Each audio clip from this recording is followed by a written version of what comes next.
meeting of the Gloucester School Committee to order. I'll remind you that the mission of Gloucester Public Schools is for all students to be engaged, lifelong learners, successful engaged, lifelong learners. I think I know. And I'll ask you to join me in the salute of flag. Pledge allegiance to the flag of the United States of America and to the republic for which it stands, one nation, under God, indivisible, with liberty and justice for all. Okay. Oral communications. If there's anybody here who would like to speak to the school committee, they'll be heard under oral communications.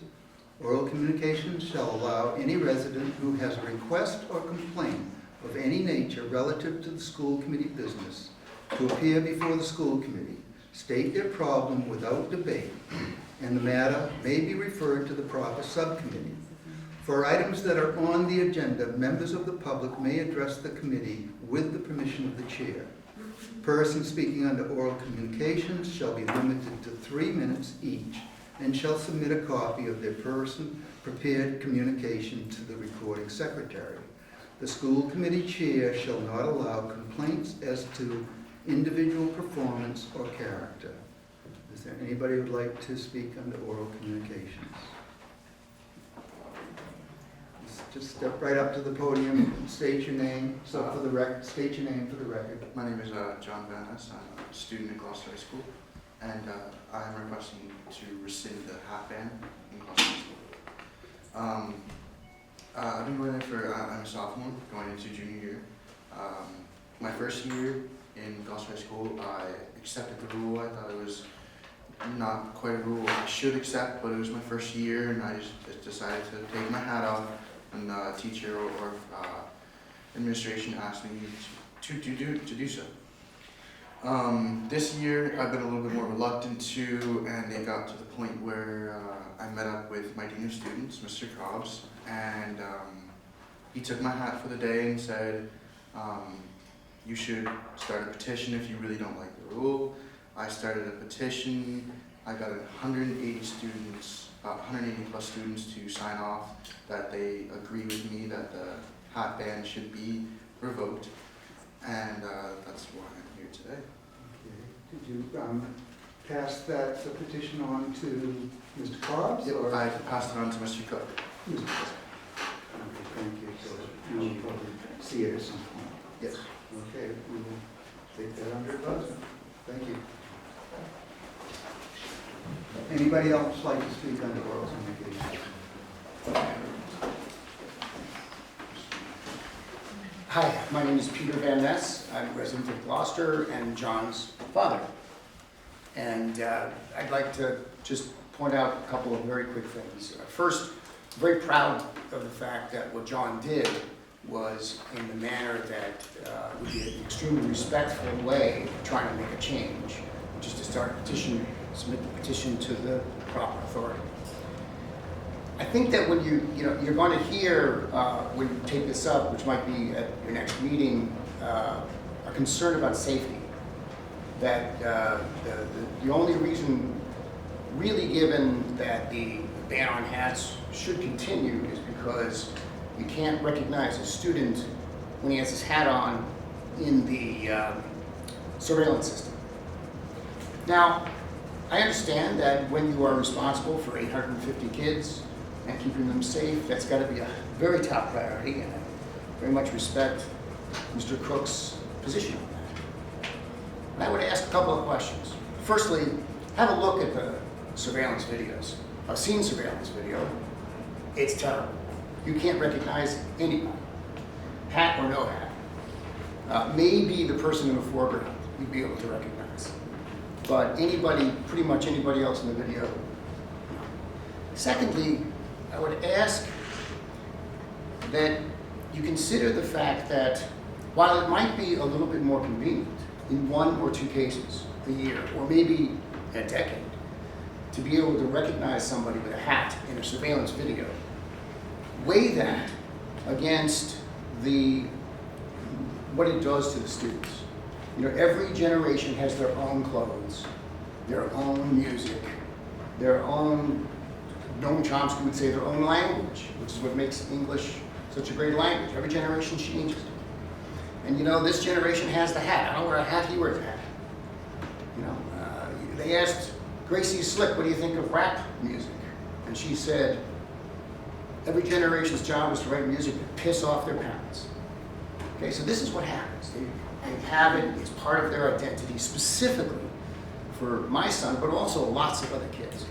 When every single time the rules limit children's and young adults' freedom of expression, there's a cost.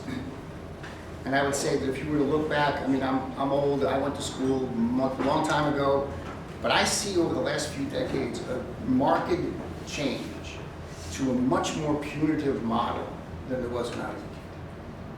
When I was a kid, when you didn't have, when I lived in a city, you went home for lunch. Here in Gloucester, if you leave the cafeteria, you get detention. There were no cops in schools. There was no school to prison pipeline. Google that phrase. It'd be very interesting reading. You didn't have to take a breathalyzer to go to a school dance. I could go on and on. There's not enough time in 3 minutes to go on to how much more punitive the schools are today than they were when I was in high school. And I think that's having a negative effect. And I think you can see that negative effect. We didn't have school shootings when I was in high school. The instances of ADHD are higher. Teen suicide, drug addiction. I'm not saying that the schools are responsible for that, but I am saying that a move to a more punitive model of schooling could very well contribute to that. So when you think about this, it seems like a silly thing, kids want to wear hats, oh, isn't that cute? It's really not just cute, it's part of their identity. And every time you can make them conform and squash their sense of identity, which is what's going on at 15, 16, 17, you're building your identity. Every time you do that, it's a serious cost. Weigh that when you consider the safety. Thank you. Anybody else like to speak under oral communications? Seeing none, we'll move on to comments to the chairperson. I would just like to say that we have a number of important meetings coming up. Tomorrow at 5 o'clock, there will be a school building committee meeting, and that there will be a presentation where we will be rolling out all of the options that have been identified. I believe there are 13. And the next step for the school building committee will be to reduce that down to the preferred design PD, second, third P. Anyways, we've talked before about going from the many to the few, and then from the few to the one. This will be the process within the next few weeks that we will be going from the many to the few. And there's been a lot of community input, and there'll be a Ward 1 meeting on Monday night at City Hall at 6 o'clock.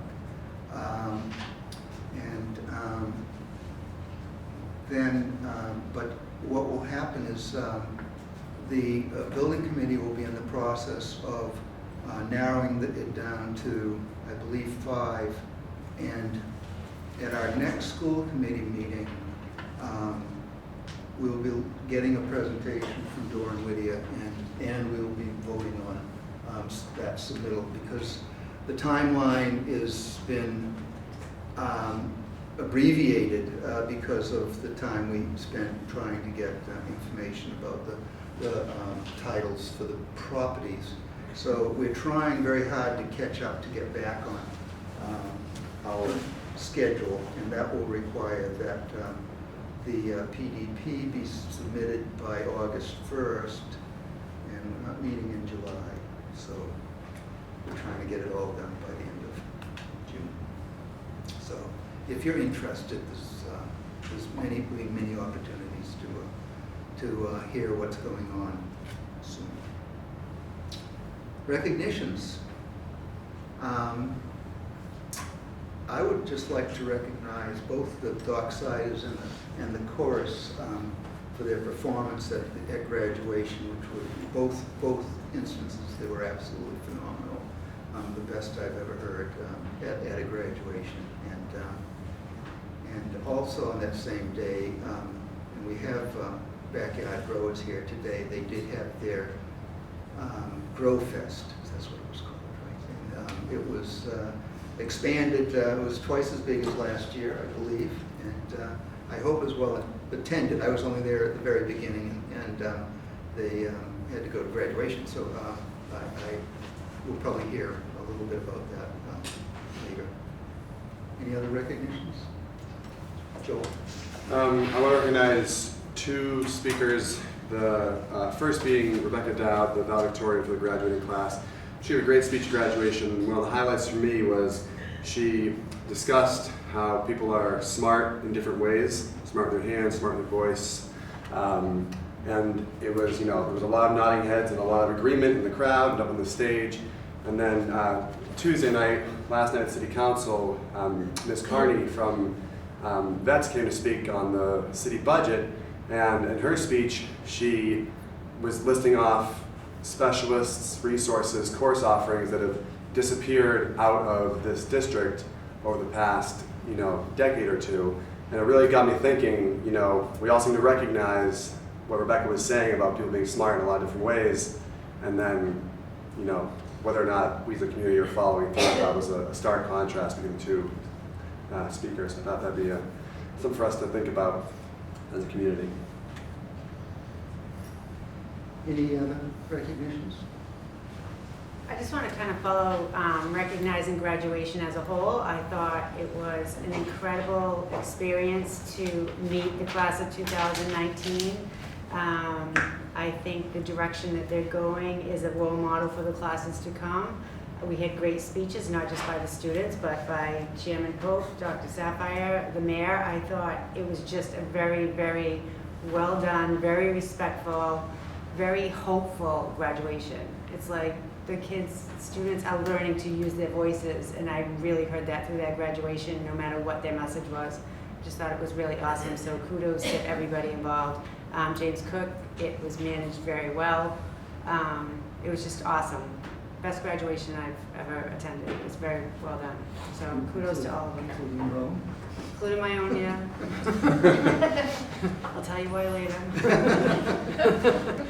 It was just very well done. It was incredible. Anything else? Okay, the Student Advisory Council, I believe, is all graduated and no longer under our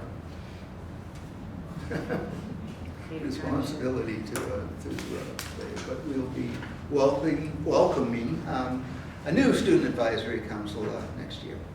The consent agenda. Are there any items on the consent agenda that anybody would like removed? I move that we approve the consent agenda. Second? All in favor, say aye. Aye. Opposed? It's unanimous. And now we'll move on to our deliberation on education issues. And first up is we have a contingent here from the Backyard Growers. And the podium is yours. Please introduce yourself. Thank you guys for having us at your meeting today. We were out in the garden at Vets today, all of them, so a little tired after a long day. But we've wanted for a while to be able to share some of the lettuce that the kids are growing and some of the produce. Hopefully we can come back in the fall with some of their fall produce or maybe a popcorn snack. It's a little interesting here.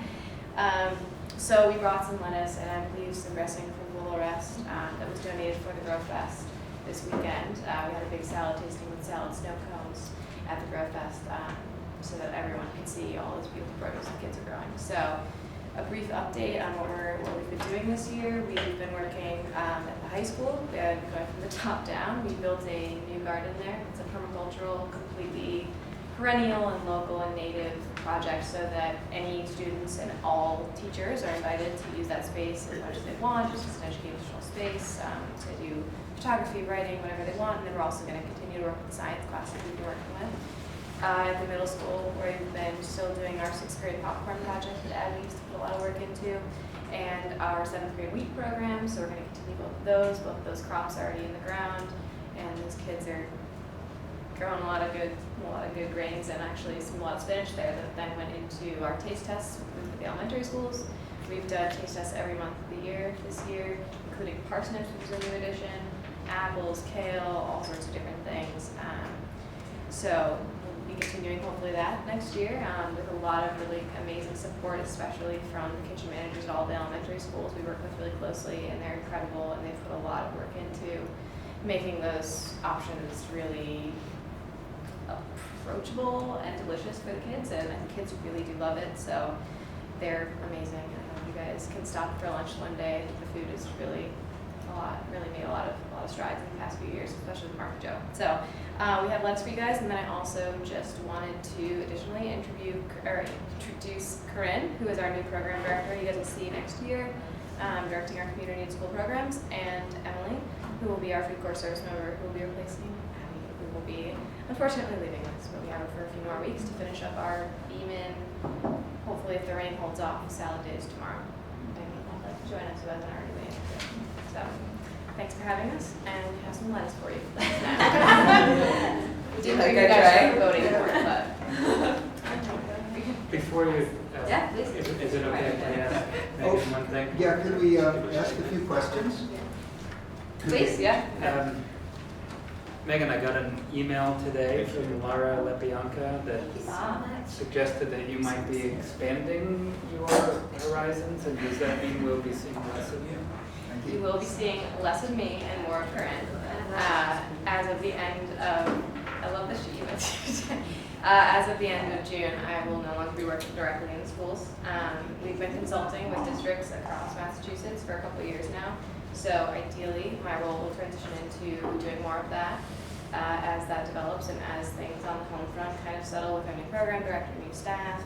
Jay Harrison was with us for a few months, and he's just transitioned out today. So hopefully that will all settle, and I will be around more. But I will also be available to both of you guys for whatever they need. And I'm not leaving Gloucester, so. I just wanted to thank you for 5 years of really great partnership and hard work with the schools. Thank you. Really amazing work that you've done. Thank you so much. Pass that lesson.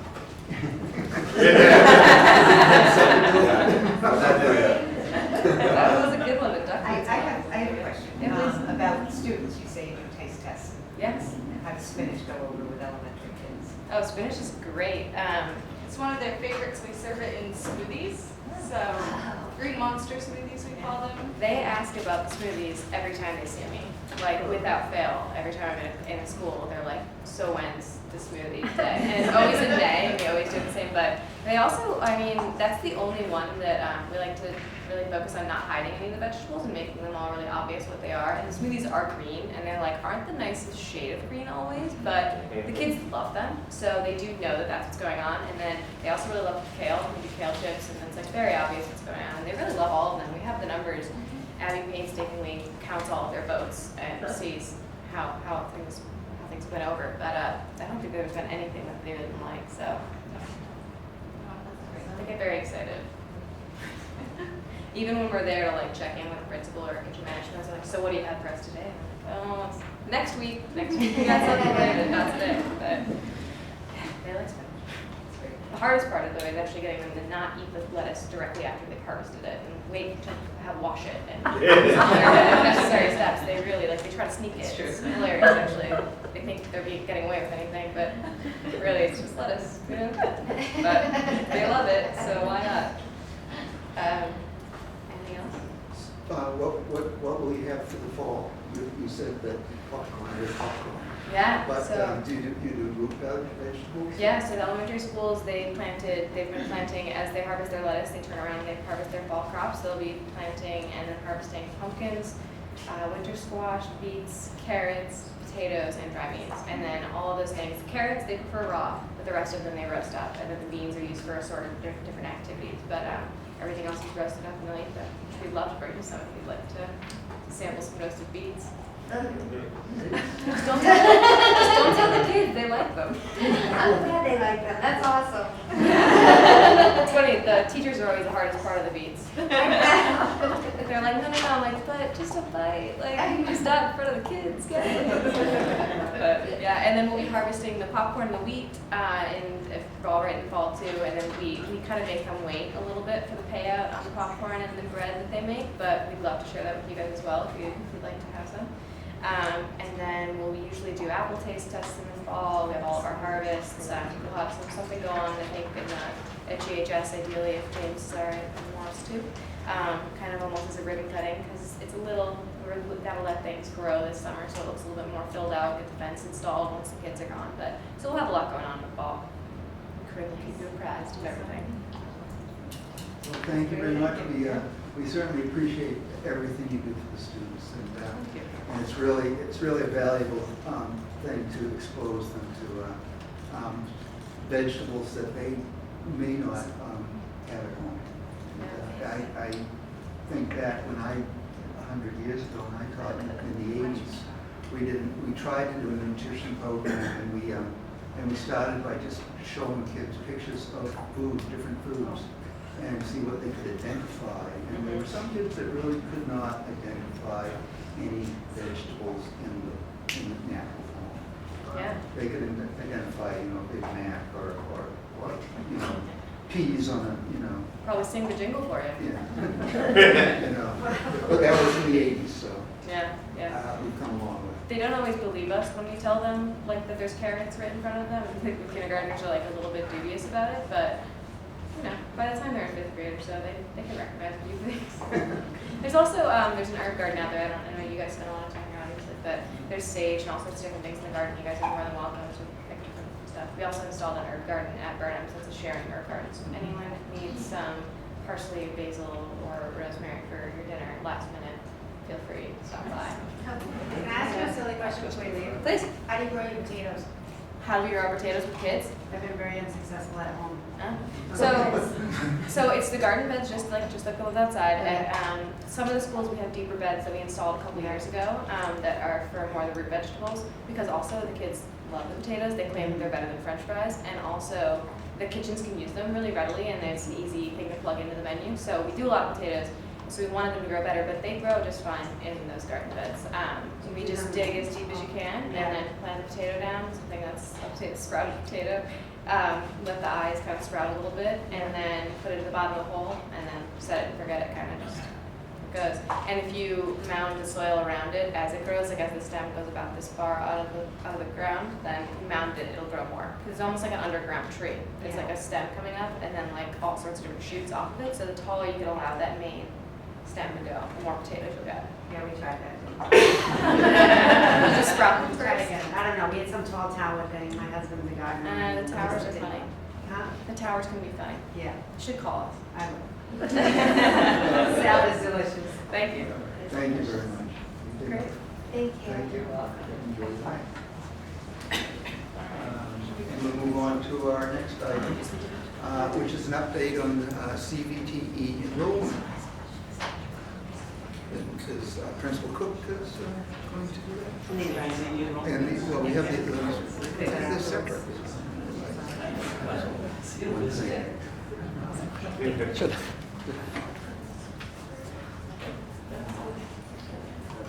So I believe the question was focused on how do we address the issue, particularly in the auto program is really the place where if we have a single teacher with the maximum of 15 students at the freshman level, Auto 1, maximum of 15 students at the sophomore level, and our current design, years 3 and 4 are taught at the same time for the last 3 blocks of the afternoon. And if you only have one teacher, then the maximum students that can be taught for those 3 blocks in the afternoon is 15. So that was the issue that was identified as we increase the number of students in the programs.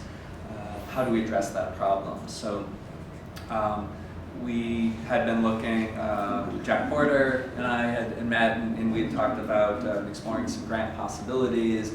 And as we were doing, as I was doing this work, but with Jack's encouragement and ideas about where we might look for things, we were approached by a potential donor at an event while hosting an event, and I believe that is something for the agenda for the school committee this evening. So by having an additional teacher, that will allow us to provide the same support we have now for the first and second year students in the morning, while also expanding our ability to have potentially 30 students. Not that we're not there yet, but potentially 30 students in the afternoon for the last 3 blocks. I don't know what that would look like exactly. It would be a real full shop, but that's a problem we could have, and we would be well within regulations to have that number as we expand with the approval of this donation, an opportunity for the next 3 years. Is what the offer is, and then beyond that, we would likely have full programs and be in a position where this is a place where, as Joel referred to earlier, to meet the needs of these particular students and their area of interest and area of expertise and desire for post-secondary further education, excuse me. If we have a full program, then I think we, as a school, would be in a position to plan to fund the position ourselves within the district. So can we just back up a little bit? I had asked just to be on the agenda to get an update overall, because the only messaging I got is that we have a lot of students that apply for vocational programs. So can you? Sure, so take a step back to auto, to the one, yeah, the year I one. understand the auto may be the most popular, but what's going on in all of them? And So how we're are able they to place all the kids who apply right now. Like we're able to place all the students to apply, but we're not similar to the tech and so on. We're not able to place them on their first choice. Yeah. But we are this able year? to How many more students place. have applied? What was the growth over the previous year? We had a similar number actually last year. It was an increase of 5 to 10 students. So in applications, some students didn't complete. So in our situation, some students don't always complete all the forms. Then we follow up with them. How serious are you? We'll give you the extra time to fill in. So that's why I say 5 to 10. That's why it's not a straight number. Some of the students ended up following up and completing the rest of the application, and some decided I don't really want this. Somebody was pressuring, and we follow up with a parent. It's not really what they want. So the total number is over 50 students who had applied to one of the shops or other. 50 new students, or that includes existing students? Nope, that's new students. Okay. Because we're able to Alright. place, so in 4 shops, we can Yeah. place 60 students. Okay. Because 15 per shop for each block of the day that a teacher is teaching. So we can place up to 60 students. We're pretty close to capacity. Some students, when they're on their second choice, will decide they don't want that choice. So I can't say that number of students are those who will take the opportunity that we're providing them with, but most of them do place, and it's over 50 students. 5 is 10%, and 10 is 20%. So we're between that amount of growth. The real problem, though, is as I explained, is what happens when we retain them, and what happens for the 3s and 4s who have 3 blocks in the afternoon, and level 3 and 4, those run concurrently in the afternoon, and that becomes, if you have full programs in the morning, then you need another person to help in the afternoon in order to meet the needs of all those students. So you're saying with the amount of students that you predict are going into the program, Yep. we only need one more teacher, and that would be in the auto shop? That's exactly right. That's the programs, the yep. capacity is able to. That's exactly right. Now, this is Okay. something that next year we may need to revisit in carpentry, for example. We don't need to revisit it now, but we'll have to see, and we have a close eye on the carpentry numbers as well. But those are the auto is the area where currently we have an issue, and we hope to have a continued issue as the lower level students, the auto 1 and auto 2 students move through the program. We may have an issue with carpentry, not for the year coming, but for the subsequent year. So we'll keep a close eye on that when planning the budget for next year, and when looking for resources that are available to help fund either full-time or part-time support to allow us to keep growing the program.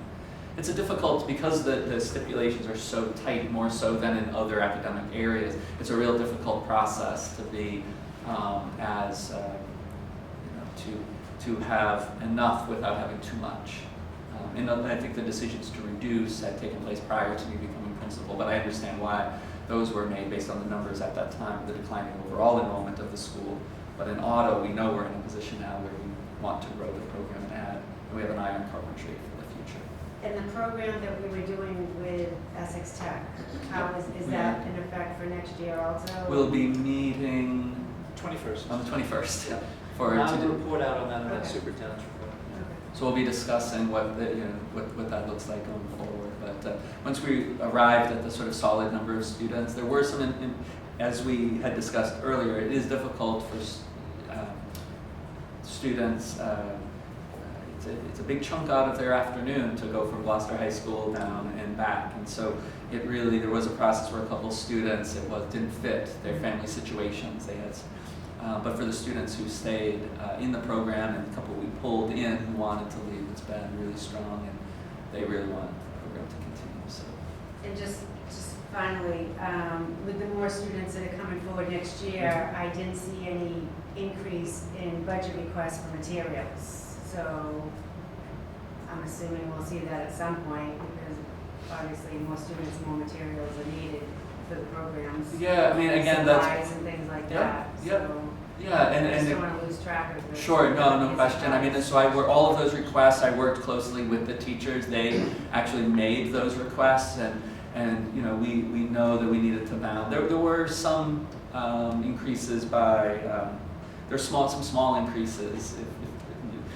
In some places where we no longer needed something, we moved that money into places we did. So we were able to find some efficiencies in a couple of places. But that all came directly from Jack Porter as the coordinator, vocational coordinator position. Was able to work with me and work with the teachers in getting the requests from people, and that's what you saw reflected, or directly working with them, not sort of like administrative, like that's the line and we can't have anything more than that. It came directly from their requests and needs, which is why, for example, the biggest example I know you're all aware of at the committee level are the lifts, right? And so that was an immediate need that we needed to get more of those. But in smaller ways, if you look at some of the details in the lines and in the description of the lines, there were smaller amounts, hundreds of dollar amounts that are moved slightly based on the feedback that the teachers gave about where they needed the money this year versus what maybe in the past. And I can't help but wonder that if we were able to get some sort of list, that it doesn't always necessarily have to be funded by the school, because there's more than many people in the community that would Yes. be willing to donate if they knew what you needed. Sure. So a lot of vocational schools survive on that, and I would just want to get us into that mode where when we know we have a desire for materials, like Jack Porter, I'm sure, donates more than most to his program, that we can get other businesses involved, because I'm sure that's something they would love to do, is sponsor or a student, Yep. sponsor the program or something, like we're going to see tonight with the donations. That's So- right, and that was something that was discussed at the in the advisories this year. It was one of the items on the agenda, as you may remember, was to talk about how do we create that outreach to the community for those needs. And I know in machine technology, that's already in the process of happening now, that there are some things coming in for Matt Coy's program from some local businesses. But the general advisory will be able to keep an eye on systematizing that by meeting a couple times a year that they'll meet. They'll be able to say, okay, what has our outreach been in carpentry area, in the area of machine technology, in the area of the electrical, and in the area of the auto. More targeted, right? Because they're the experts on the people in that field. So getting I think we mentioned this a couple of weeks ago too, when I last spoke about this before the advisories. By getting those up and running, that's going to really help facilitate that kind of outreach to the community to help with the materials and expertise and all those kinds of things. So we're excited, and we have the co-chairs here tonight too. Thank you. Yep. Look forward to hearing them. Any other questions? I just have a quick question about the expansion of the automotive shop and the you'll have 30 kids in the. Well, we don't yet. No, It's but just the capacity. Potentially. Right. You'll have more kids than you had this year. Yes. In the afternoons. Is that going to create a problem with space and/or equipment? So I think yes, Yes. in some ways, but there is the large shop and the small shop, so we would need to take a real look at how we're using the two spaces. Having the lifts and more lifts going definitely helps with that, right? And that's something we're already working on and already have our eye on with this expansion in mind, making sure we get the lifts up and running. But they will be being clever about how they use some of the spaces going forward and what students are actually working on, and then materials too. But again, part of the outreach will be like, what do we need? We did use Perkins this year primarily for, actually last year, so the most recent Perkins was dedicated to auto and doing some upgrades with tech. I hate me talking about this when you guys speak about this a lot better, but we did a lot of the technological upgrades using the Perkins money. Oh, I'm doing all right? Okay, if I say anything wrong, you let me know. Okay. I'll let you know. You will, okay, good. I know you will. I know the difficult question. Right. And my other question is, how much do you have people from the outside bringing cars in for repairs? And is that something you'd like to see more of, and that maybe somehow we could promote, or is it something you've got enough of and you just assume not? Jack, how do you feel? I can speak on it if you like. I'm Jack Porter. Yeah. Bud Mason's my assistant, and we run an open program, which that means is that we try to cater to the elderly, veterans, students, and teachers. Our shop is the busiest shop in town. I never want for work. We don't charge anything, which I think needs to change. James and I have had a few conversations about that. We can charge a percentage of the parts that they buy. They buy us expendable parts like speedy dry, disposable parts, speedy dry, penetrants, things like that. So we operate on a full schedule, just like you go to Sudbury's or your local repair shop. We have a work order system. We have a screen up on the wall, and the kids schedule you in, and we do the work for you. You supply all the parts, and we do the work. So it works out very, very well. And I also want to say, I want to thank James. He's been a huge supporter of us the last few years. Because we got a little bit of a beating there for a little while. And, he's been a really big advocate for us. Billy Martin, he's there every day. He's like a third teacher. He helps us out all the time. It's great to have. And I couldn't do it without this guy. Hopefully he will be the next teacher. He's very, very close to having his credentials, just as MTEL, and he'll be all set to go. So we can fill the spots, we can fill the bays. The kids won't want for work, believe me. Thank you. Just one more thing. I noticed when I was walking through the different departments, and I forget which one it was, and it might be Jack Porter's room, the ceiling was peeling. Mm-hmm. And I heard that it has to be swept every morning because it falls to the ground. So I'm wondering if that's on the ticket system somewhere, that maybe we could get something done over the summer? These guys can put up a ticket, but I've spoken with Essex Tech as recently as last week, and I'm to contact Jill Sawyer, Jill over at the Tech, and we're going to have them out a second time so that we can begin some planning for some renovation work this summer. Including the paint falling off the ceiling? We'll look around. I mean, it literally falls while you're in the room. It just comes down like snow. Has anybody put a ticket in? So we've been dealing with it in the remediating manner. But It is this was, getting less, most of it's come down. yeah, it's gonna run out pretty soon. but this is one of the more substantial change we need beyond. We did have a cleaning company in to take off large chunks of it to help with remediation. Does it have lead in it? I'm hoping not. So at the time, the DPW did its survey based on the timing of it, and that it did not have. It doesn't. Well, one of the companies wouldn't even work with us if it did, so. Okay, good to know. But that was part of, it's been part of our work as we have, obviously, if we're bringing new equipment in, we need to make sure that it's not being affected by the paint chips. So it's an ongoing battle, but the longer term issue, it's costly. Yeah. To do something that's permanent, that fixes the problem permanently rather than in a remediation way. So yeah, it's something we want to do. Just don't paint it again. Just let it go there. There's no. So I'll say the professional advice we've gotten is there's no need for it to be painted. Exactly. But leave that. That's what I've been told in looking at it, and as we've gone through, what do we do next? So yes, absolutely. It's very clear that there is no reason for it to have been painted that we're aware of, at least currently. Yeah.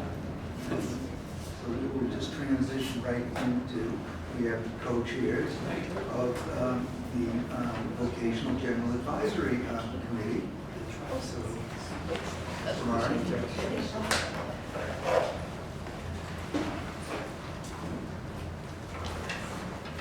Hi, my name is Satya Hoff.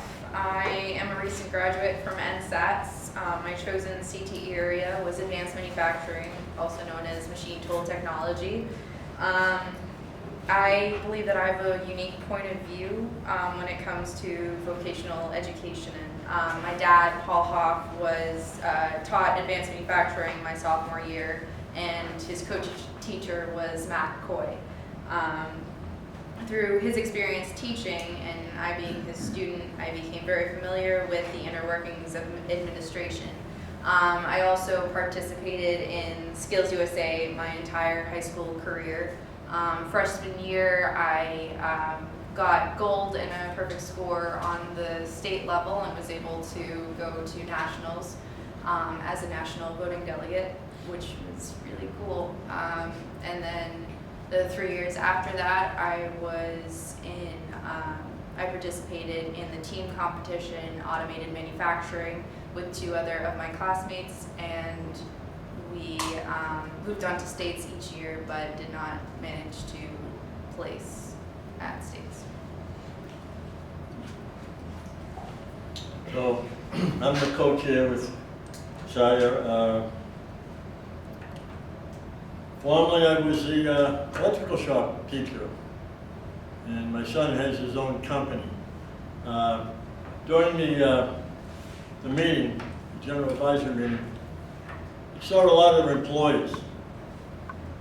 And you need to understand today, there is a huge demand for all the shops we have, and many more, but we only have 4 shops now. We have automotive, carpentry, electrical, and machine technology. So with those 4 shops, if you come out of there with an understanding of that trade, you'll have no trouble finding employment. My own son has a electrical company, and he has, over the years, has employed quite a few boys out of the electrical shop. And he has told me that to employ someone out of the shop is much easier. Going through the vocational shop, they get an enormous amount of training, an introduction to the electrical code. It's so much easier to employ someone that has skills that they can use the first day on the job. To train somebody that has no vocational training is difficult, time-consuming, and it's so much better having our own shop here. I'm so glad that all these years we've kept the shops going, and it's so important. And I hear this from the business community, the gentlemen that I've met during the advisory meetings, that they would love to see more people in the programs because they're all looking for students to come out of the high school, come out of the vocational training programs, and be employable.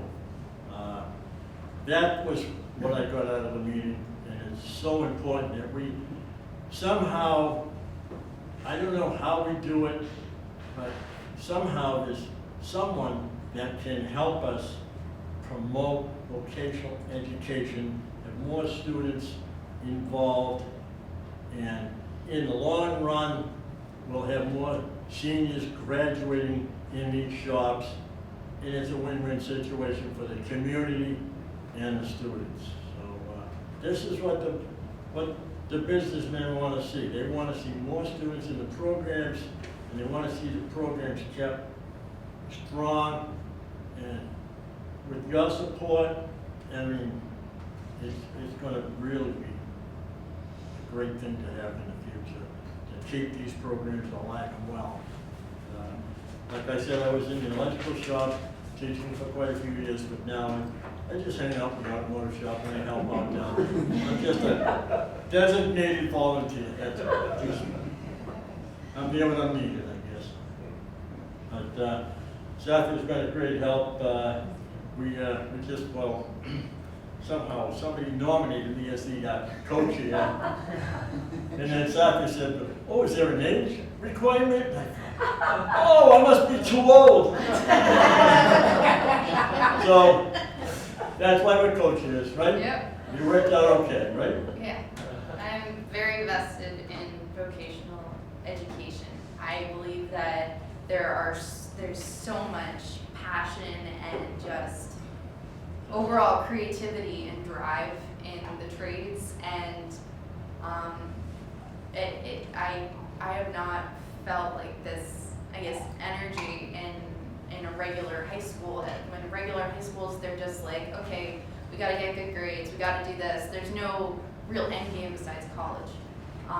At vocational schools, you have the end game. You can choose to go to college, you can choose to further your education, but you also have that added benefit of a job, a really well-paying job after high school, right when you get out of high school. Like if I go to apply to a machine job, right out of the gate I get $20 an hour because of my education in the trade shop. How many regular high schoolers can you name that get $20 right out of the gate an hour? Like that does not happen.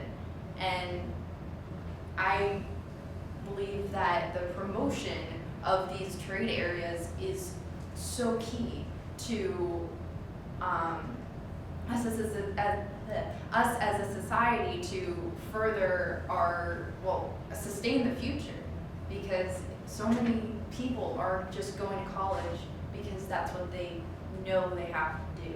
They don't know it for themselves, but they know that that's what's expected of them.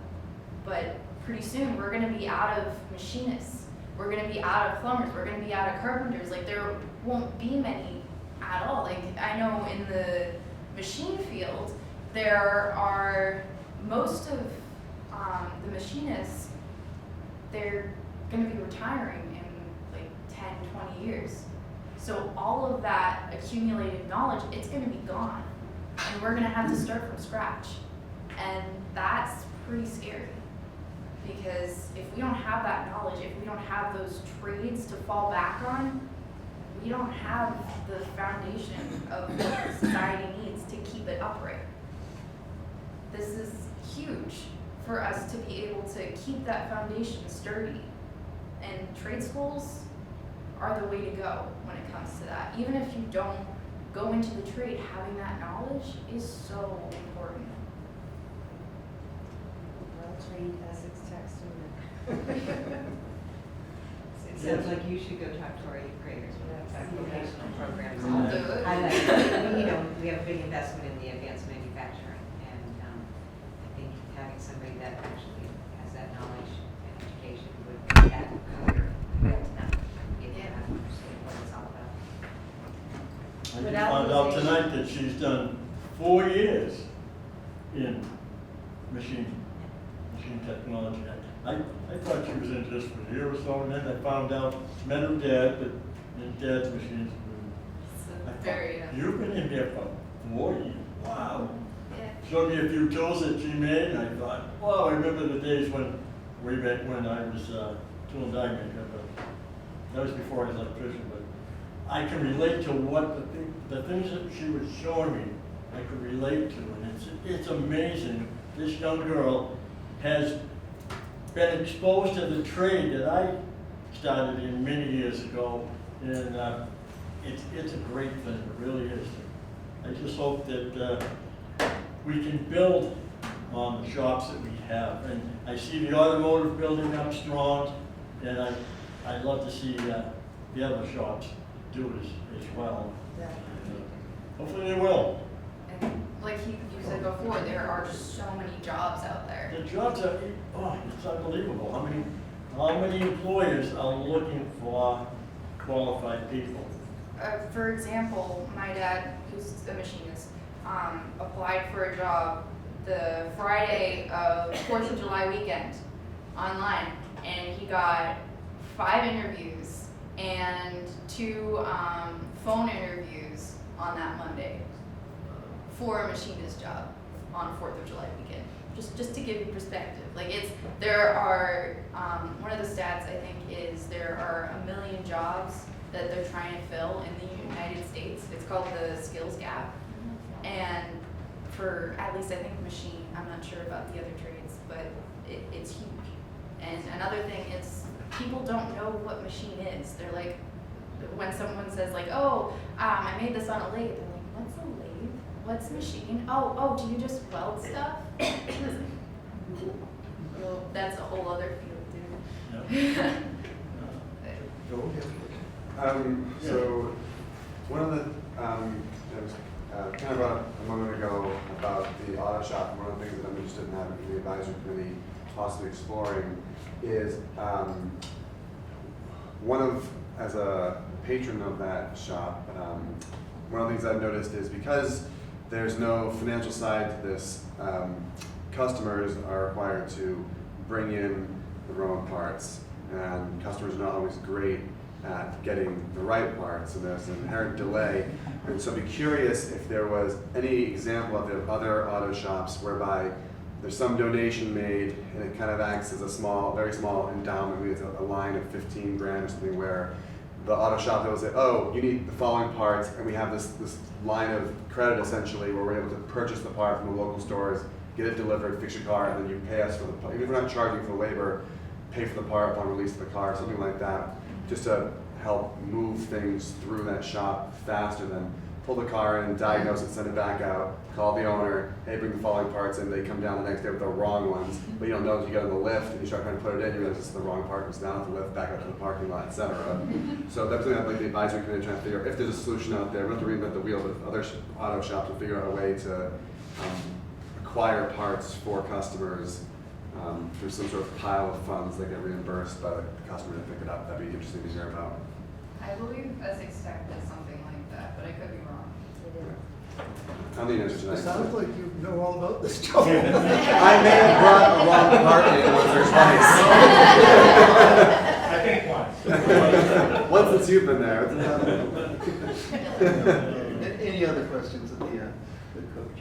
Well, thank you very much. Thank you for your volunteer work. Well, I guess our job is to come after the next general advisory meeting, whenever that might be. You might see us back at some point. Okay. Mr. Pope and other ladies and gentlemen, So, thank hopefully you. we'll still both be here and Hopefully. if we're not, you're gonna carry on for me, right? No, you're not going anywhere.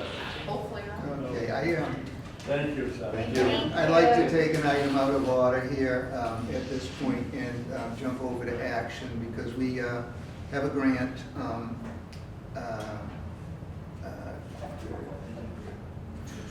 there it is, from the Lions Gloucester Education Foundation, that's right. That's why I couldn't remember.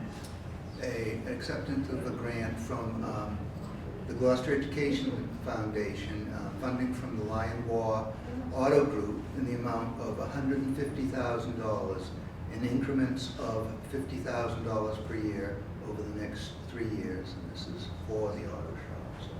So, motion. I move that we accept the grant as you just outlined. Second. Okay, is there any discussion? Would you like to? I'd love to share a little extra on this one. The Gloucester Ed Foundation helped us once again by connecting us to a potential donor, and Warren Waugh came in to visit the auto shop one day, and Jack and the students were able to give a good demonstration of the kind of work that they're doing. and I think they were particularly impressed by a couple of your senior students, and one in particular who just was really quite impressive. As it turns out, and I've learned a fair amount about this recently, Linois Motor Group has been a very good partner in the past as far as providing opportunities for visits to their shops, and as well as providing some limited mentoring opportunities, but that's something that we would hope to expand on. We also talked about several things that will come out of a closer partnership, which would be much more extensive, many more extensive opportunities to have experts come from their shops to be able to demonstrate current techniques. Jack, you're welcome to jump in at all at any point. They also mentioned providing cars, maybe rotating some cars in that had were maybe damaged in an accident or something that they could share that would allow students to work on something pretty current. And we also had long discussions about modern diagnostic equipment, something that is very expensive and specialized and difficult to provide. And they also suggested that might be something that they'd be able to share with us as well. We talked about what happens when equipment is, when they build a new shop on Route 1A or Route 1 and you see a new one go up. What happens to the equipment that seems like it was only about 10 years ago that they built something? So that we may also be in the pipeline for equipment that is still in really great shape, but is maybe not the newest for their shops. It's a really great session over there, good introduction, and we're really surprised to get that offer within the next, I think it was the same day we got that offer. So really excited about having been connected and about potential for future work. I just want to say, obviously, we're going to support this motion, but I'm very grateful to Warren Moore. He's very compassionate about Gloucester. He was the one that donated the Kids for Cops cars to the city of Gloucester. I mean, he's just a tremendous, compassionate person about our community, even though he hasn't been around in the community too long. And very, very grateful, and I hope we have an opportunity to thank him personally for this outreach. Hopefully on Monday afternoon, I might be able to do that. So there was one other thing, is that, and Jack, you might be able to expand on this as well. I believe several of the students who have gone for visits to the shops may have even been offered jobs on the spot. Is that correct, or am I stretching? Yeah, we had four seniors go up for a visit. Mr. Mayshow took them up, and I stayed back in the shop because I can't leave him there. He's a paraprofessional, but he represented us, with great poise. And they offered one student a job instantly working on the floor, no student debt, probably starting around $50,000 a year. The other three, they would put through their academies. They could pick their place: Jaguar, Mercedes, Mini, you name it. They could go. They represented Gloucester High School great. One of the things we try to teach these kids is work ethics and being polite and presenting well, and they did us proud. So all three of them have been offered. I think one of them is going to take a job in Acura. One student has signed up for National Avionics School. He's been accepted. The other two aren't quite sure what they want to do yet. They don't know if they want to travel out of town. That's one of the small problems we have here. They don't like to leave the bridge area. But I think they're going to find the limited resources here for them, but they'll be placed with no problem at all. They're really, really good kids. So, yeah. Thank you for that, Jack. Two of us. We're a team. Thank you. Thank you. I'd also like to add, at that visit, they had their human resources director there, about talking to the kids about things that kids that are 17 and 18 don't necessarily hear clearly about benefits and about the professionalism of the organization, that they're, the auto group is a corporation, not just an auto dealership, and they talked about they're ranked in the top 100 employers in Massachusetts, and really I think the partnership, they realize how important it is to get kids with current skills, and how important it is to kind of inspire the kids to have that career. So it's good all around. Okay, is there any further discussion on the motion? All in favor, say aye. Aye. Opposed? It's unanimous. So we will need to make sure we thank Mr. Waugh profusely. And be invited to whatever's going on Monday. Yeah. Yes, you're invited. We need to know what it is and when. 3 Just say- o'clock. Is it in the automotive? Yep. And it's a PR, I don't know who's orchestrating With this. the big building out back, looks like the paint this area. I'll get more information, but come. Okay, great, thank you. And we'll go back to, in order on the agenda, and the next item up is the student handbooks. We have tonight the elementary student handbook and the O'Bailey Innovation Middle School handbook.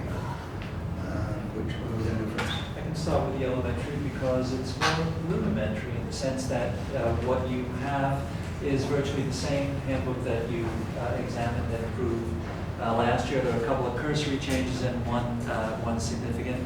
Just by way of reminder, our handbooks are now electronic, they're digital. They are composed of 2 parts. Part 1 is the standard conventional handbook, and Part 2 is supplemental in the sense that, thank you, man. Right, thank you, folks. Thanks for Thank supporting you. us. Thank you so much. And Part 2 is supplemental, and it amplifies, by virtue of the policies in the school committee policy manual, the information that is presented in Part 1 of the handbook. So, for example, if there is information about harassment or restraint prevention or the internet acceptable use policy in Part 1, it's amplified by the school committee policies in Part 2. There are a couple of ways in which readers can access this information. They can click on the table of contents, and it will take them to either Part 1 or Part 2, depending on what they click on. If they happen to be reading Part 1, at the bottom where there is an element in Part 2, there's usually a link as well, so there are bookmarks within the handbook as well. As I mentioned, the changes are quite simple. We have a new CFO, so Gary's name is now in there where appropriate. All the appropriate dates have been updated. The schedule has been updated. And in terms of policy, the only policy that we've added is the security camera language, which includes the audio and video on the buses. I noticed that that's not in the table of contents at the moment. I believe it's on page 29, but that'll be taken care of tomorrow. So those are the changes. Otherwise, it's the same handbook that you're familiar with from last year. I move that we approve the handbook. Second. I would like to just request that you change my phone number, because it's a landline that I almost never answer anymore. So put change it to my. Right. And the word harassment is spelled wrong as well. I didn't know But that. if I take one of the R's out, then I have to refresh the whole table of contents, so I'll do it all. Obviously, Is there any further discussion? All in favor, say aye. Aye. Opposed? It's unanimous. And we'll move on to the O'Bailey Innovation Middle School. Right, and we have our middle school principal mandated here, and you have 2 documents that were shared with you. The actual handbook plus a summary of the changes, which then will amplify. Good evening.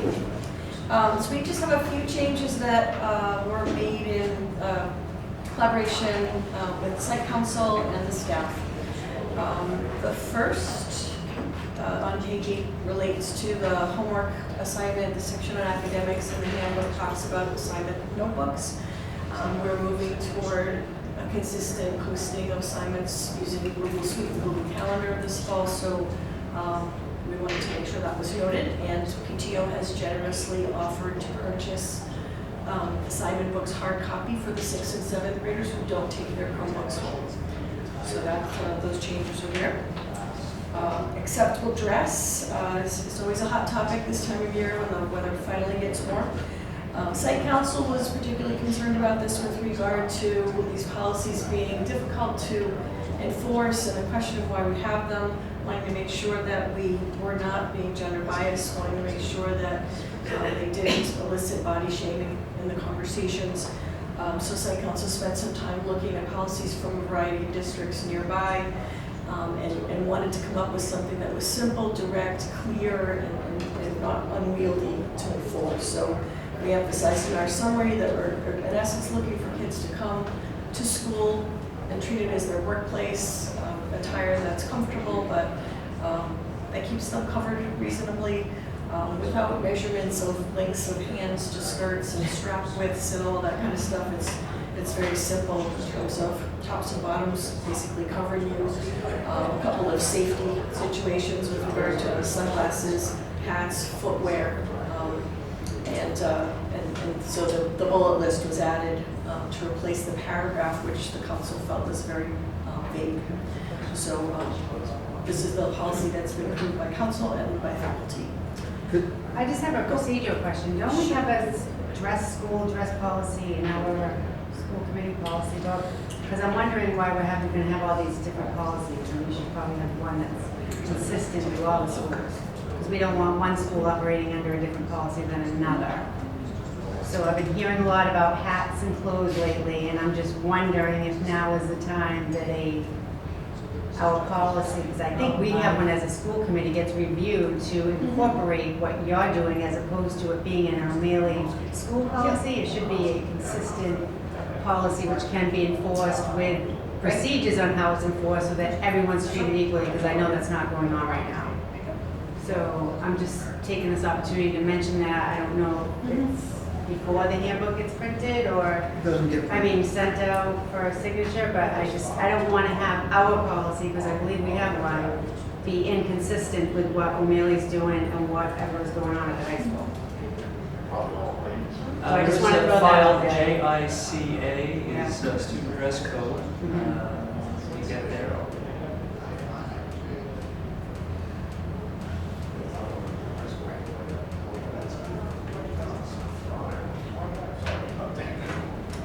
And obviously, there's been some good work done by your school, and maybe that's something we need to. Could be. This language is in the front part of the handbook that we took in place. So What we have is brief. The responsibility for the dress and appearance of the students will rest with individual students and parents. They have the right to determine how the student will dress, providing that attire is not destructive to school property. I didn't think spikes were in, but I'm behind the times. Complies with the requirements for health and safety and does not cause disorder or disruption. The administration is authorized to take action in instances where individual dress does not meet stated requirements. Student, faculty, or parent groups may recommend appropriate dress for school or special occasions. Students will not be prevented from attending school or a school function or otherwise be discriminated against so long as their dress and appearance meet the requirements set forth above. That's it. I think we need to. Yeah, we need to do something with that. I just think we need to get one policy. right. So the difficulty with that for us is the question for staff of how to enforce. So I would expect that the original language that was in here was an attempt to clarify and make it more specific so it can be addressed and kids can understand the expectations for them. And then what we did this year refines that even further, again, to make it simple, straightforward, so that everyone knows what's expected around that. Sounds like It definitely sounds like a program, but if we have to approve this, I have no problem approving this for the O'Malley Handbook tonight, if we have to do that in a manner, because it's expedient or whatever. So, and then we can take it up and make sure that when we revise it, we update the handbooks. Yeah, well, the good thing Going about forward, doing but it I'd like to electronically is they can be Exactly. updated if we're not tied Right, to so it. I'm inclined to vote for this tonight with us bringing it back to the program to review for the middle school Yeah, and because district. this isn't in contradiction with what you read in our policy. It's not. It's not. No. No, it isn't. It just Right. You elaborate. enhances it. Yeah. So the So ones. continue. Okay. Sorry, I just wanted to use you for an example. No, that's fine, I'm good for that. The next one that we revised slightly, well, cell phones and electronic devices, the verbiage that was in the handbook currently was not actually the current policy. There was a policy that was worked on by a committee and faculty and community and students, I believe 2 years ago, that hadn't made it into the handbook. So the language that is here as the removed language was what was in the handbook that was outdated. The policy that we replaced it by is in essence the same that we had in place, I guess unofficially since it wasn't in the handbook this year, but we basically changed the structure a little bit, added a middle step to the offenses on it. We wanted to make sure that there are a couple of different layers. Once a student has a phone, it's taken, it's not immediately the responsibility of the parent to come get it, so we put a couple of layers in to make the student responsible first time, and then the parent is called, and then eventually if we keep seeing the phones being used in school, then we might ask for it not to return to school. The policy's been very effective. We don't have a huge cell phone policy, and the staff and administrators and assistant principals do attribute the success of low cell phone use to the policy that they worked on and designed. The camera language that Dr. Sapphire noted was changed and added in our handbook the same way that it was in elementary. I neglected to put it in the summary of changes, but it is already done in the handbook itself. The next piece is specific copyrighted, so to speak, PBIS language.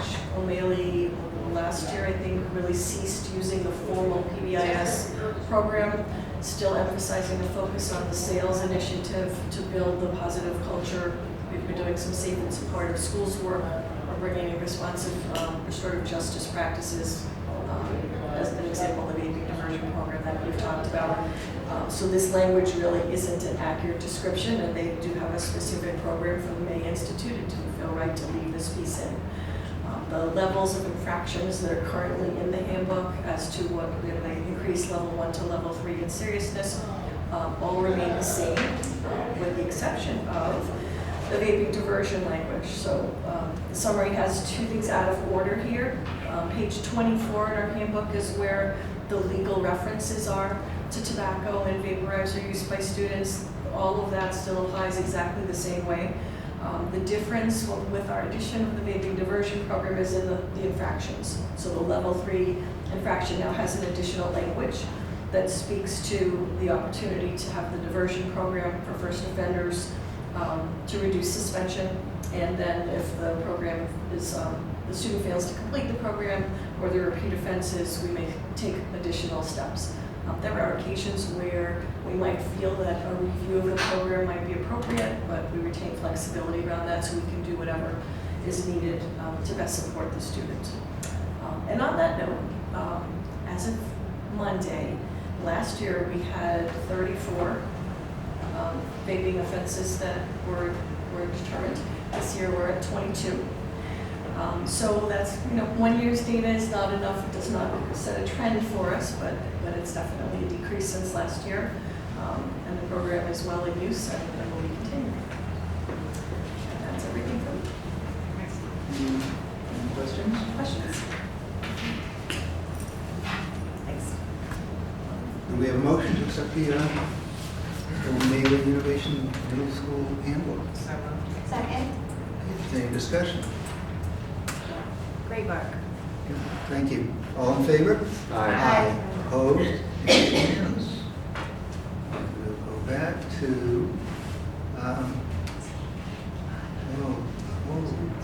the superintendent's report. I was wondering why I had this empty feeling. I hope to fill your heart, Mr. Chair. The first item is the Construction and Craft Laborers Program update. This is the pilot program initiated the second half of this year, whereby some of our students attended Gloucester High School in the morning and then were shuttled out to NSAT in order to take masonry, landscaping, and carpentry classes. I went to a meeting last week, I believe it was, and the tech is looking to bring other districts into the fold for the pilot program and to continue to include Gloucester as well. Peabody and Salem were at this particular meeting. Most of the conversation had to do with transitioning them into the program, a discussion of a foundation grant. I believe it's the Smith Family Foundation grant to help support their entry into the program. And that particular grant is only eligible to Gateway Community, so it doesn't help us. I had a brief conversation with Dr. Riccio and with the Crafts Labor Union. They continue to welcome us into the program again. Most of the funding is in place. However, we do have a meeting scheduled for the 21st of June, as mentioned, in order to discuss two issues. The first has to do with transportation. It's entirely possible that transportation may be a cost associated with this particular program, something that we've not been notified about previously. And I don't think that we have yet used the grant that we were offered this year, but because of the fact that NSAT has a 4 o'clock bus which travels out to Gloucester, the presumption being if they've already got a bus, a handful of kids, they should be able to bring them. But I'm getting a distinct impression that we're going to be asked to for costs for transportation. We'll see where we are with that. The second piece has to do with the Friday afternoon session. Our students have been going to Essex Tech, if you will, Mondays through Thursdays from 1 to 4 o'clock. And then on Friday, the construction and crafts local has been coming here to the high school. We have a room that's dedicated, and they would educate them on all sorts of aspects of working in the trades, much of which we heard embellished by our co-chairs for the advisory council as well, along with some of the soft skills, and there was a whole curriculum that they had put together. Because there will be other districts involved, and possibly very much because of added costs, the Friday afternoons are going to cease. So we do need to talk about how that's going to work, and whether or not our students will be going 5 days a week out to Essex Tech or not, all to be discussed, and then on the 21st, and then ultimately determined. The last other piece we talked about was referred to before, and I spoke with the folks at NSAT about coming out a second time in order to take a look and see what we can do in a collaborative way to begin to work on some of the vocational programs, the physical facilities themselves. Even if we can get one small project done, begin to establish that particular part of this, so that some of our programs which need some work can in fact be refurbished and made nice, as they say.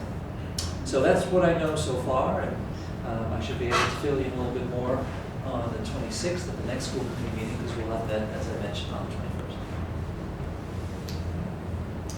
21st. I had the pleasure to attend the Northshore Leadership Series Reading Conference. I'm going to ask Greg to speak about it, but one of the things that has just, it hasn't just happened, but it's been planned, is there seems to be a much stronger emphasis on inter-district cooperation and collaboration, utilizing the resources, sharing of ideas, finding ways of promoting progress in ways that are economical and substantive. And the Essex County Learning Community, which many of which some of the precepts have been incorporated into our district improvement plan, is one of those inter-district initiatives. And now we have in literacy the Northshore Leadership Series as well. And perhaps I can turn it over to Greg to speak about it. Yeah, we just had day 2 of the initial 2-day kickoff. Last week we began with a keynote by Emily Hanford, who is a writer for the New York Times, also has a blog called Hard Words, and she writes about education. It was really, I thought, a terrific keynote speech, and a lot of the audience were really energized and interested in continuing. And the continuation piece, we had over we had 30 districts represented there last week and this week. The series is a 5-part series, two parts this year with 3 more next year. And they have a cohort model where of all the districts that came, they could sign up to join a more intensive cohort, and we'll try to do one each year. We're already filled for next year with more districts than we can handle. And Gloucester's been working with Pentucket and Manchester Essex to lead this initiative.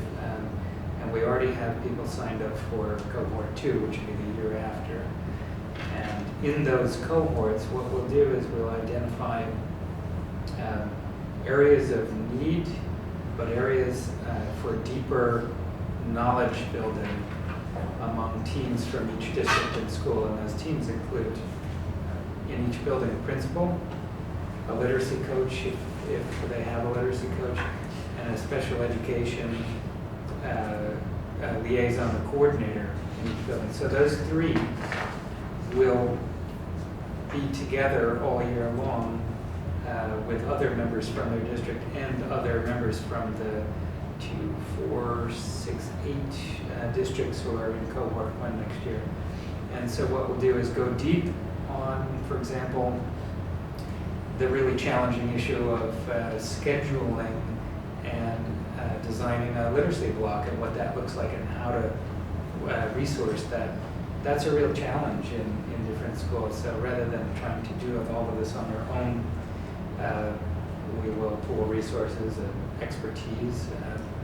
So there will be deeper research and study of interventions and current models that are working effectively. Anyway, I think it's a great opportunity to connect and share professional development. Out of just last week and this week, we've already made connections with other districts for joining forces on summer professional development, as well as sending representatives from our district to their professional days and vice versa. It's an exciting development, and looking forward to closer work with the districts next year. Some of the districts involved include Amesbury, Gloucester, Manchester, Essex, Newburyport. Not Wakefield. Yeah, you can leave that one off. Okay, Newburyport, Rockport, Pentucket, Tri-Town, and Woburn. And they're looking, as Greg said, at master scheduling, conducting a literary needs assessment, developing district literacy plans, assessment frameworks, and systems for database decision-making, multi-tiered instructional model with evidence-based programs and resources, overview of reading development, reading research, and principles of effective instruction. It is interesting, if not perhaps puzzling, that while we see districts being drawn together and learning to collaborate and forming teams, it's interesting that we're hearing from calls for what appears to be an almost solipsistic urge toward some conceptualization of teacher autonomy.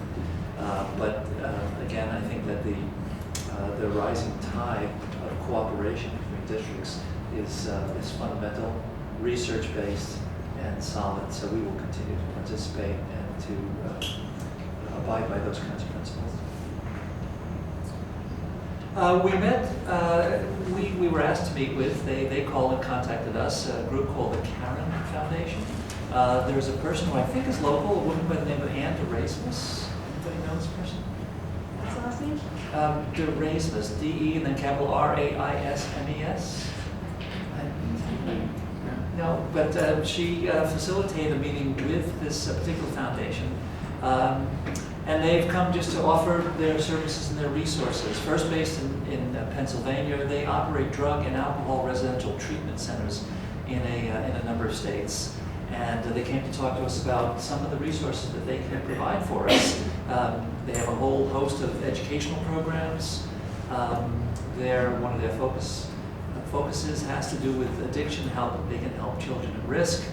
They're looking to partner with us. They have a bunch of programs such as something called the Education Alliance Department, student assistance groups, support groups, parent programming, PD for professionals, discussions and professional development on resiliency. There's another program called Kids of Promise, which is interesting. They refer to it as for at-risk children living with an experience, quote, experience. And what they mean by that is that there may be children in school who are not acting out, that you would never know that there is trouble at home. Whereas the reality may be just the opposite, and they may be very quiet and suffering. So how can we identify these students? This particular foundation, the Karen Foundation,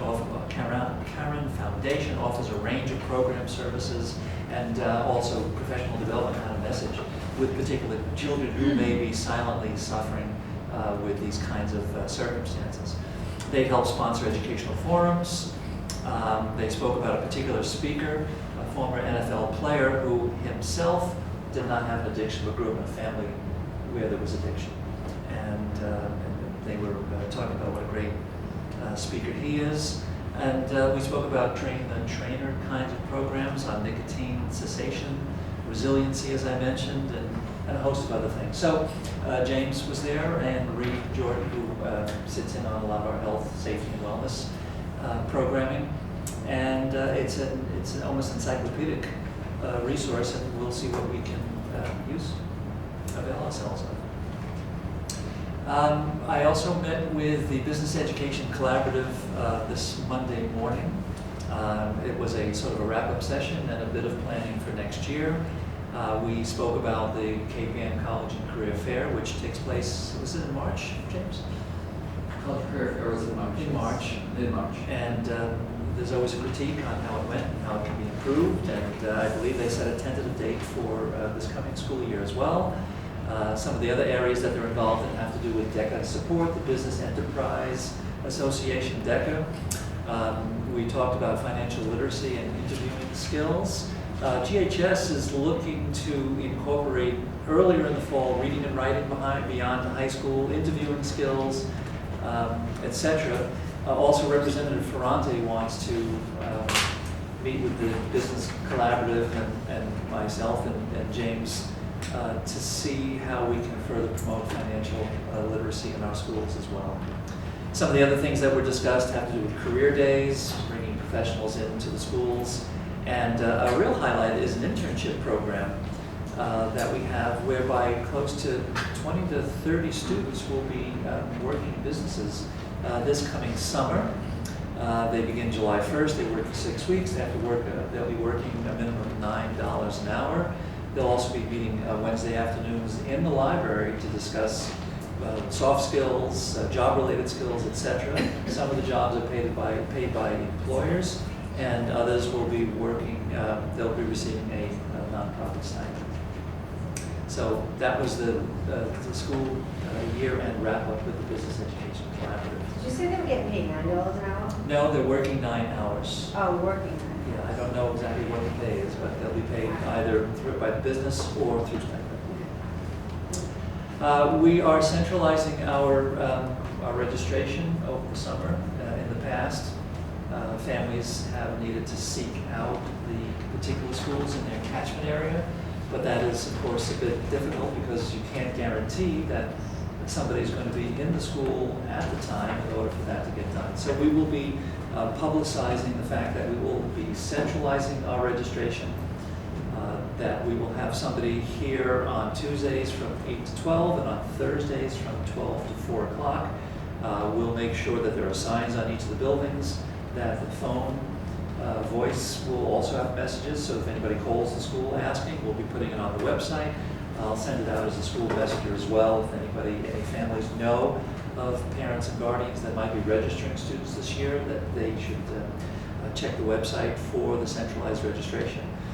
We feel that this will also help to consolidate a lot of the data entry. You've got one person doing it and make it very well organized. We will temporarily turn registration over to the schools the week before school starts because of the volume and the traffic that might occur, and they will have it in their possession until somewhere between October 1st or October 15th, I'm not quite sure, and then we'll bring it back to Central because we wouldn't expect there to be all that much registration going on between October and the end of the school year. Item number 6 has to do with some OSHA requirements. There are new regulations. We're working in combination with the City of Gloucester, who has initiated a series of monthly meetings in order to look at ensuring that all aspects of the municipality are looking at methods of reducing work-related injuries and illness, and that we're meeting all of the minimum requirements of the Federal Occupation Safety and Health Act of 1970, but there are new regulations. What this amounts to in practice is that there is a safety audit for each of the buildings that has to it has to be reviewed. Some of the issues, and we're working with the Department of Public Works, with whom we had a meeting this morning, and in order to determine who should be looking at what, and it's a once a year review. But some of the areas to look at have to do with electrical, emergency egress, hazardous chemicals, ladders, shelves, making sure that the slippery areas are eliminated, air quality. It includes also emergency action plans, emergency alarms, many of these things we already have in place.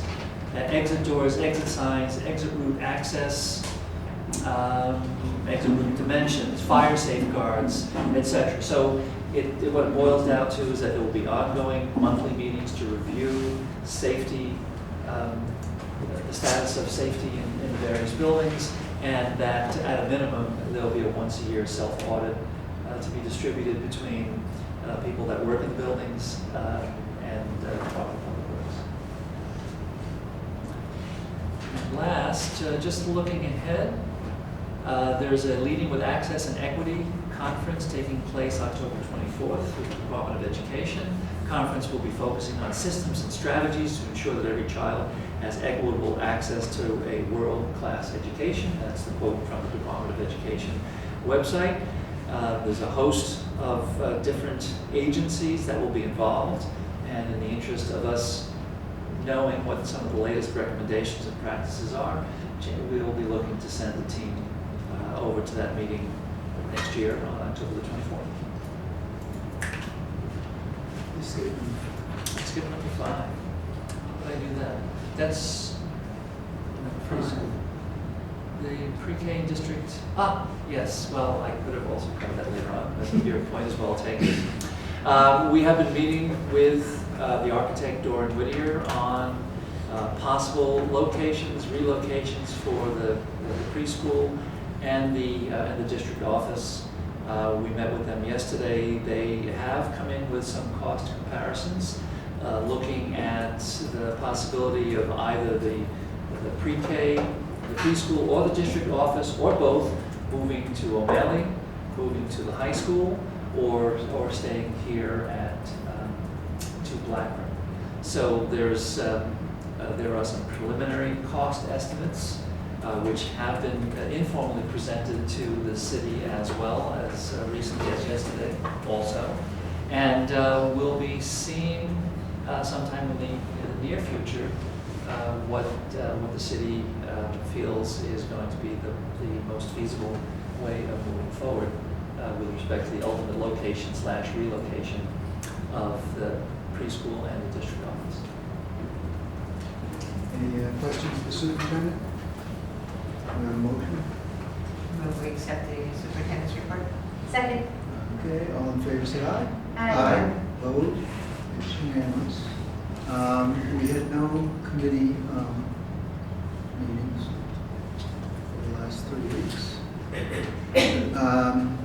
We've done the handbooks, we've done one of the grants, we have one other grant to accept, and it's the funding from Applied. This is through the Gloucester Education Foundation, and the funding is from Applied Materials Foundation, the Dunsky Fund, and which is Mr. and Mrs. Lindsay Coolidge, and Joe and Maggie Rosa, for the amount of $36,081, and my recollection is for robotics system and related components. There's more detail in your packet, so do you have a motion? So moved. Second. Any discussion? I can expand on this a little bit. This funding is for, basically GEF had done a lot of funding for the robotics back at the beginning, and this is the new 2.0, it's upgrading everything to be more current, and so many things I think have been used and reused again, so this brings it state of the art back again, right? Well said. Any further discussion? All in favor, say aye. Aye. Opposed? It's unanimous. I believe I hit most of the issues around MSBA earlier, but just to reiterate, there's a meeting tomorrow at 5, and there's a meeting on Monday at 6 at City Hall, and we will be getting a presentation at our next school committee meeting, and we'll be looking to vote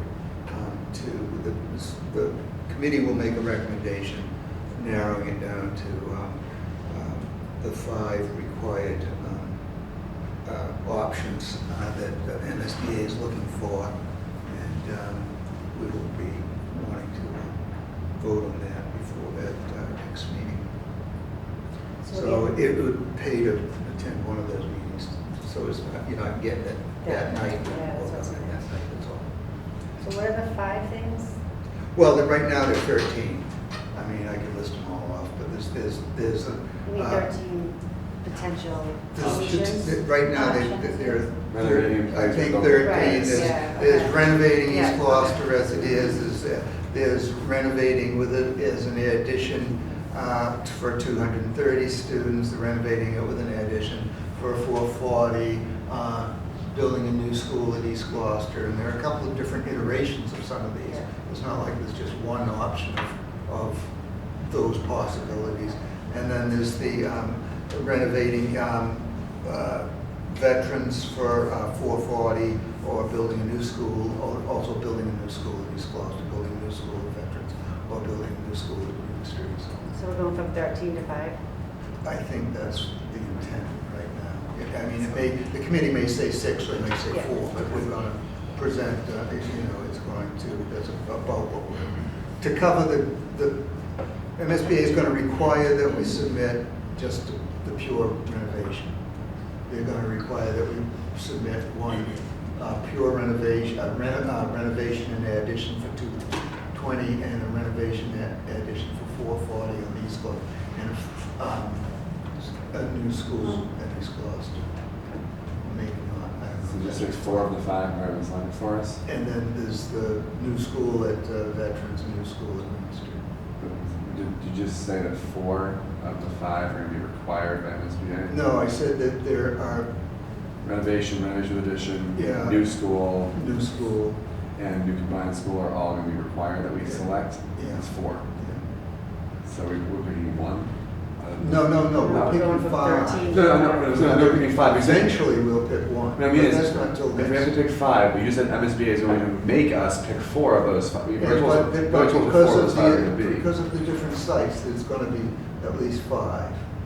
In other words, there's only one new school required, but they're probably going to present 3. It just sounds like we have discretion over 1 of the 5 picks. You just told us what 4 of the 5 picks have to be. Well, there's different, Oh, different versions. We don't have to pick 5. We can- there's like different ad reno. Yeah, I get you. Options. Right, so we're going to pick 1 ad reno, then maybe 2 or 3 of those to pick from. I got you. Thank you. Yeah, that's what Okay. yeah, so, And the PDP stands for Preliminary Design Program. okay. So that's what we're trying to meet is a submission by August 1st to MSBA, which would include those lesser number of options. And so we can make their meeting, we've got to get in a month before, in September. If they approve those, then we would start narrowing that down to the 1. And then, which would be your preferred schematic design, which would be probably sometime in the beginning of next year. That we would get to 1? That we would get to 1, we would submit that. If that were approved, we would then proceed with the funding.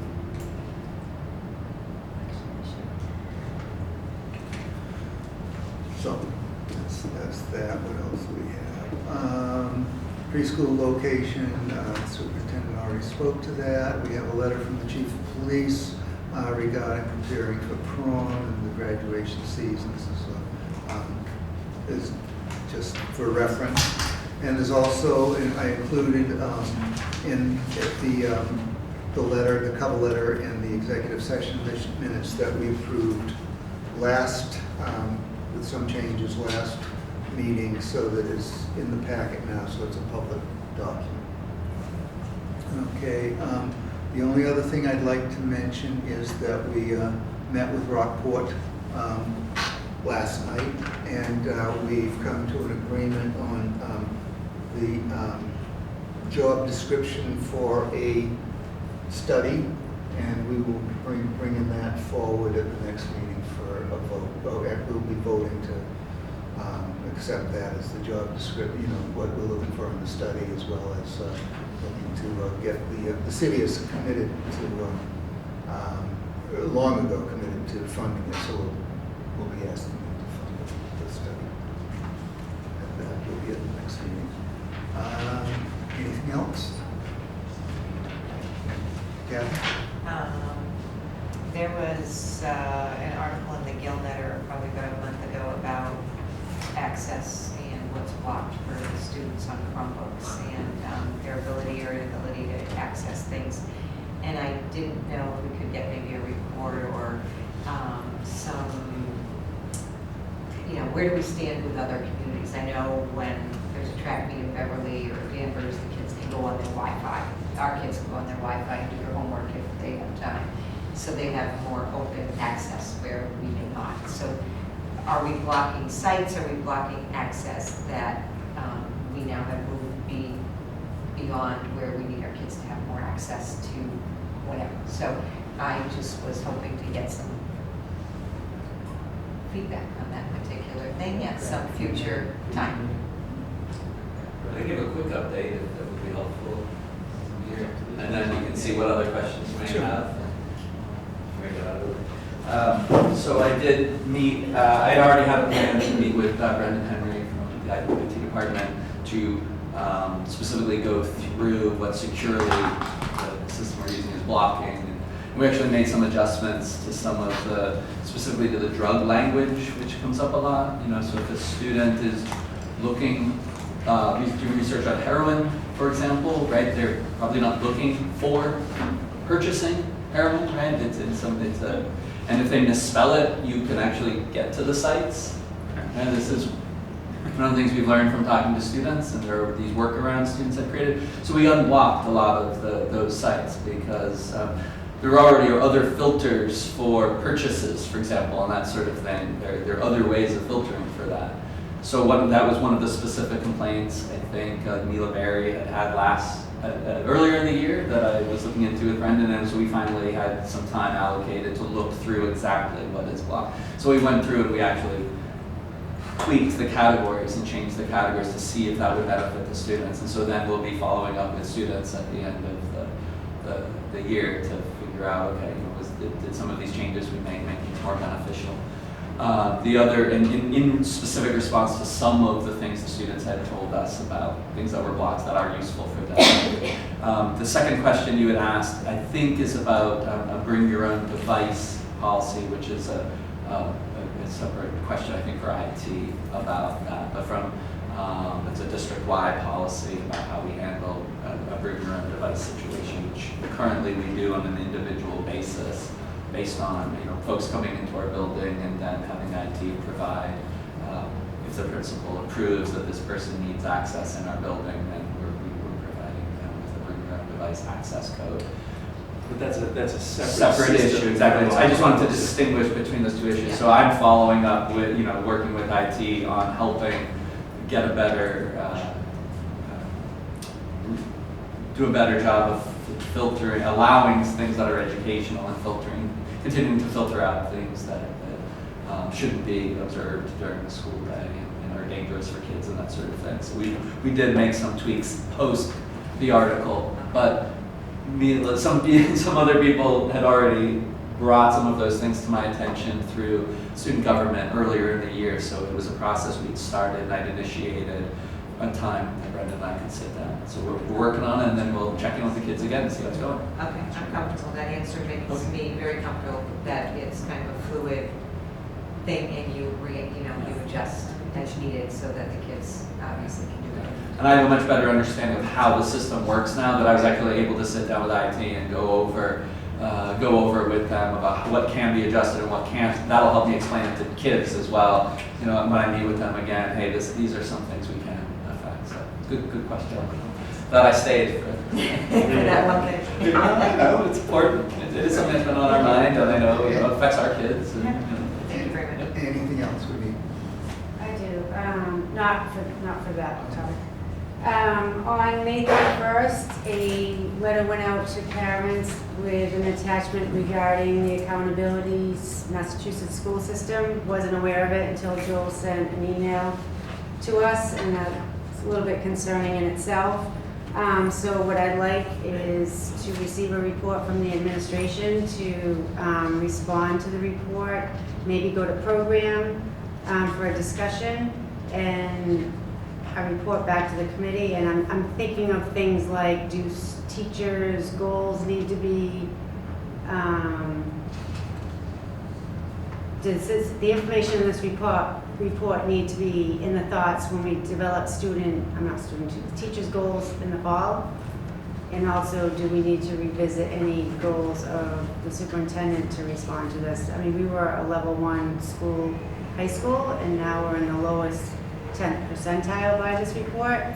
So, I mean, I think that is a little more than alarming, and I think we need to address it and have a discussion at a school committee level so that when we're out campaigning in the fall and people ask us about this report, we have some sort of response as to what we're going to do about it, which I have faith that we are going to address it. But I just would like to know that it's on our agenda somewhere, because to me, it should have been on our agenda a couple weeks ago.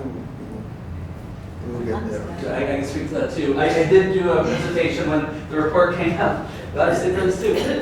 When we got this data first, back at the beginning of the school year, I did do a presentation on that finding and talked at that time about the turnaround plan that we would be engaged in, which we are still engaged in. In fact, earlier this afternoon, I was in our last major session reviewing a draft of the turnaround plan. Okay. I think when I presented the school growth plan as well, I talked about how the school growth plan that you all approved was aligned with the things we were looking at for the turnaround plan. So at least, although the turnaround plan wasn't complete yet, we had already identified some instructional practices and some changes to instructional practice that would be more specifically outlined in the turnaround plan, which the committee will be seeing as soon as it's completed. And Dr. Sapphire and Mr. Bach and I have talked about how that happens. So we're just finishing it now, but you have seen a preview of the kinds of things that will be in the turnaround plan are already embedded in the school improvement plan that you approved.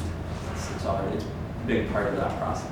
So, not for tonight, before this response, so I went, I read the stuff we get in the packet, the presentations, and I actually went back to see it. It's like, I got this, and well, how did I miss this? And what we'd been presented seemed much less dire than what this suggests. And so I'd like to not get into, not tonight, but I'd like some clarity and some perspective over why what we're hearing in certain reports we're receiving sounds like, oh, we backslid a little bit here, but we're turning it around, that's all. And then this thing comes out and says, oh, you're actually in the bottom 10% of the state for MCAS performance. And that's one of those things where again, maybe this is a little too dire, maybe another thing was a little too rosy. They just think it's some perspective as to where we are. Clarify that 10% isn't on MCAS, it's on the overall report card. Okay, sorry. Right? Which is complex. Well, I mean, that's important. I appreciate you correcting me, because I don't want to mistake. And I think